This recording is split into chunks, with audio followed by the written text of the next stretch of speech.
So now we're going to begin our next series of 4 modules on memory. So module 23 is studying and building memories. This is actually pretty fascinating because this is going to help you improve your studying habits, some of these things, because understanding how we learn can help us improve our learning. So why do we need to have memory? To retain useful skills, knowledge, and expertise, to recognize familiar people and places, to build our capacity to use language, to enjoy, share, and sustain culture, to build a sense of self that endures. What do I believe, value, remember, and understand? And to go beyond conditioning and learning from experience, including lessons from one's past and from the experience of others. So pretty much everything that we do involves us being able to use our memory. So when we study memory, memory is defined as the persistence of learning over time through the storage and retrieval of information and skills. And we're going to go through every phase of this definition. So there are 3 behaviors show that memory is functioning. Recall is analogous to fill in the blanks, so we can retrieve information that was previously learned and unconsciously stored. So that's our ability to remember language. Recognition is a form of multiple choice. You identify stimuli which match your stored information. So this is not exactly the identical information that we're finding, but it's identification that is similar. Relearning is a measure of how much less work it takes to learn information if you studied before, even if you don't recall having seen it before. So for example, I have not ridden a bike probably in 15 years, but I would tell you that probably within about 5 minutes I could be riding it fine because I've already learned to do it once. So how does memory work? There's an information processing model. So here's like a simple description. First we have the encoding, which is how the information gets into our brains that it allows it to be stored. The storage is kind of like our CPU, which is the information is held that allows it to be later retrieved. That's kind of our vault. And then retrieval is how we get the information out of the vault, and that's reactivating and recalling the information, producing it in a form similar to what was encoded. So if you think about studying, so you read your textbook, you encode the information, it gets stored in your brain, and then when you have your exam, you have to pull that information from your brain and you'll retrieve it. So there are different memories of model formation. The Atkinson-Schrieffer model was developed in 1968.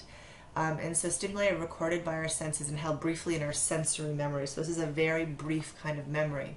Some of this information is processed into short-term memory and coded through rehearsal. So things that we kind of say over to ourselves, like if you're trying to remember a phone number, you kind of repeat it over and over to yourself so that you keep it going. And then information that moves into long-term memory where it can be retrieved later. So information that we are attending to then gets moved to our long-term memory, and therefore we can get it back later. So in terms of modifying the model, more goes into short-term memory besides rehearsal. That's called working memory. That's our memory kind of that we're able to do things and think on our feet. So some information goes straight from sensory experience into long-term memory, and this is automatic processing. So it doesn't have to go through short-term memory. It can go directly from the sensory experience into long-term memory. So if we specifically focus on this part of the model, the stimuli to, oops, sorry, I lost you there. The stimuli to short-term memory, some of the stimuli we encounter are picked up by our senses and processed by our sensory organ. This generates information which enters our sensory memory. So think about your mom's apple pie, and so you smell that smell and immediately you're taken back to the kitchen of your childhood.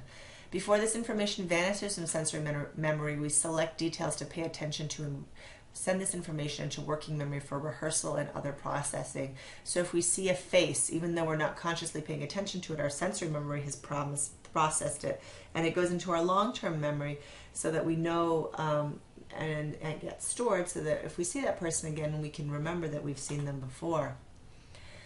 Short-term memory is working memory in many ways because it holds information not just to rehearse it but also to process it, such as hearing a word problem in math and doing it in your head. So we have auditory rehearsal, which is repeating a password to memorize it. We have the executive functions, which help us attend to certain things because there's so many things going on in our environment we can't pay attention to everything. Then we have our visual spatial sketch pad, which allows you to picture things and change them within your mind, and that's kind of another form of working memory. So short-term memory integrates information from long-term memory with new information coming in from sensory memory. So it really just helps us function in our everyday kind of lives. So dual track processing, explicit and implicit memories. So far we're talked about explicit or declarative memories, so facts and experiences that we consciously know and recall. So these are the things like actually reading your textbook and remembering, seeing things. And so our minds acquire this kind of information called using a technique called effortful processing. Having some trouble speaking today. So this is by studying, rehearsing, thinking, processing, and then storing information into long-term memory. So we're consciously aware of this, and this is a conscious technique that we use. However, some memories are formed without going through all the Atkinson-Shiffrin stages, and these are implicit memories. These are the ones we're not fully aware of, and thus we don't declare or talk about them. These memories are typically formed through a process called automatic processing. And so implicit memories are formed without our awareness that we're building a memory and without rehearsal or processing and working memory. So these are things that you're observing in your surroundings, but you're not actually paying attention to, or sounds that you may hear that are background noise, but that we don't actually recognize that we're hearing. So some experiences might go directly to long-term implicit memory without any effortful working memory processing. These are things like procedural memories, such as knowing how to ride a bike, and well-practiced knowledge such as word meanings. There are also conditioned associations, such as a smell that triggers a favorite place, as I mentioned earlier with the apple pie. We also have information about space, such as being able to draw a picture of things where things are after walking through a room. So even though you're not exactly saying, okay, the table is on the right, the chair is on the left, the book is up there, these are things that we're paying attention to, but we're not actually attending to them consciously. Information about time, such as retracing a sequence of events if you lost something, and then information about frequency, such as thinking, I just noticed this, and this is the third texting driver I've passed today. So the first phase of encoding and processing is our sensory memory. And our sensory memory is the immediate, very brief recording of sensory information before it's processed into shorter, long-term memory. And this is can be done through all our senses: hearing, sight, touch, smell. We very briefly capture sensory memories. They're kind of analogous to an echo or an image of all the sensations we take in, because we're constantly feeling things. You're constantly touching things. Your body is sitting on a chair, but we're not necessarily paying attention to that. So how brief? A sensory memory can consist of a 3 to 4 second echo or a 1/20th of a second image. And there's evidence of auditory sensory memory called echoic memory, which can occur after someone says, what did I just say? Even if you weren't paying attention, you can retrieve the last 8 words from echoic memory, because we are paying attention at some level. And so even, it just kind of helps us when our parents think we're not listening to us, or when our professors think we're snoozing in our seats. There's evidence of visual sensory memory, the iconic memory, by using, this was developed by George Sperling, who was born in 1934, and he exposed people to a 1/20th of a second view of a grid of letters, followed by a tone which told them which row of letters to pull from iconic memory and recall. Without the tone, people recalled about 50% of the letters. With the tone, recall for any of the rows was typically 100%. So to simulate Sperling's experiment, notice the 3 rows of letters below. Based on the color of the letters, you'll know that you must recall one of the following rows: top, middle, or bottom. So which one were you able to recall? Middle? Very good. So encoding memory, capacity, short-term memory, and working memory. If some information is selected from sensory memory to be sent to short-term memory, how much information can we hold there? So George Miller proposed that we can hold 7 plus or minus 2 information bits, so somewhere between a string of 5 to 9 letters. And this is actually interesting, because that's why our phone numbers are 7 digits long. More recent research suggests that the average person free from distraction can hold about 7 digits, 6 letters, or 5 words. So see how many letters and numbers you can recall after they disappear. Whoops. Okay, I'm going to take them away. How many were you able to recall? I didn't do that very well, but generally it would be 7 plus or minus 2. So how long is our short-term memory? Lloyd and Margaret Peterson wanted to know the duration of short-term memory. They did an experiment where people were given triplets of consonants, like VMF. To prevent rehearsal, subjects had to do a distraction task so that they couldn't keep repeating those in their heads. They had to think about something else. And then people were tested at various times for recall. So basically they found that after 12 seconds, most memory of the consonant had decayed and could no longer be retrieved. So they estimated that 12 seconds was the duration of our short-term memory. So if we think about effortful processing strategies, so these are ways that we can improve our encoding. If we only have a short-term recall of 7 letters, but remember 5 words, it doesn't mean we can remember more than 7 letters if we can group them into words. So this is how we can do things like chunking. So we can, it's called information processing strategies, and it's ways to encode information into memory and keep it from decaying. It's also ways that we study. So you obviously are not going to memorize every single word in your textbook, but you can chunk the information together. Mnemonics are images, maps, and peg words that you can kind of use. I had one in high school that was aduk-babaka, which was the first letters of something that I was trying to memorize. And so I remember aduk-babaka, but I have no idea what that refers to anymore. But sometimes you have other things that are more salient. You might also come up with hierarchies or categories. Rehearsal, so kind of repeating things over and over again. Deep processing, which is your understanding the meaning. Semantic processing, making information personally meaningful so it has some meaning to you. Can you remember the list that we just talked about? I remember semantic processing, mnemonic processing, chunking, grouping, categories.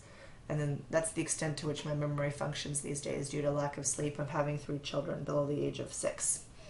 Effortful processing strategy. So we talked about chunking already. So we know that we can break things down into chunks that are easier to recall. Like, so 4 chunks are easier to recall than 16 individual digits. So if you look at this string of letters, there's no way I'm going to recall that because it doesn't mean anything to me. But if you chunk and organize it into manageable units, such as XID, KKF, CFB, IAN, AAC, I probably still wouldn't be able to memorize it. It can work even better if you do it into meaningful groups. So here we have, I don't know what all of these acronyms stand for, but I could remember KFC, FBA, FBI, BA, NAACP, SCVS, SVU, NBA. So at least I could remember those ones. I don't know what ROFL is. I don't know what IDK is. So another strategy is mnemonics. So read the following list: plain, cigar, dew, shall, candy, vague, pizza, seam, fire, pencil. So which words might be easier to remember? Write down all the words you can recall.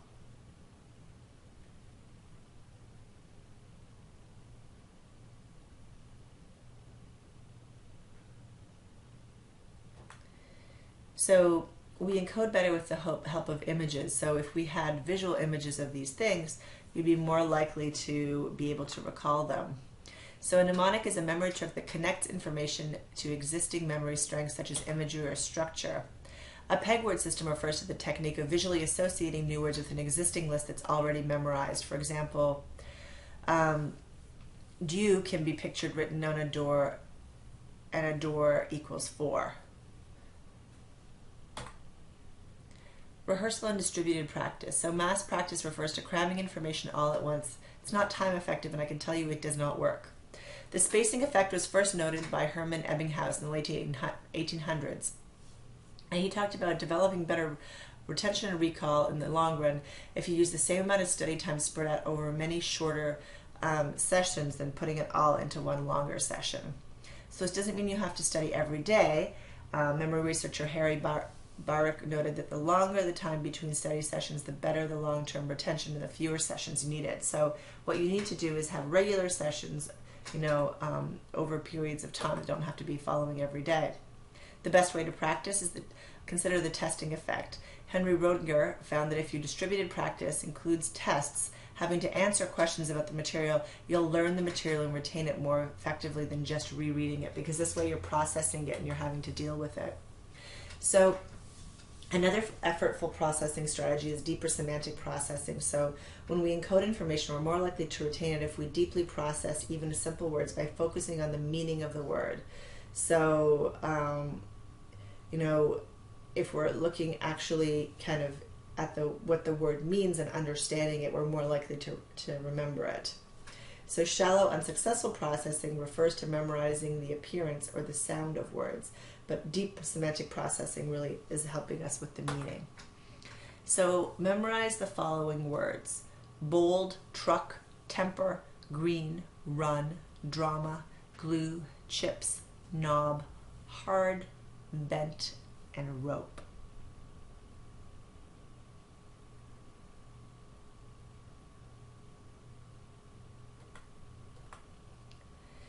So we can memorize a set of instructions more easily if we figure out what they mean rather than just seeing them as a set of words. And so memorizing meaningful material takes 1/10 of the effort as memorizing nonsense syllables. And that's how actors memorize their lines, by associating feelings with the meanings behind the words, so the flow of the words is more natural. And this is the self-reference effect. And it's by relating material to ourselves, and that aids in retention and encoding. Now try this, memorizing this list again, but this time consider how each word relates to you. Bold, truck, temper, green, run, drama, glue, chips, knob, hard, vent, rope.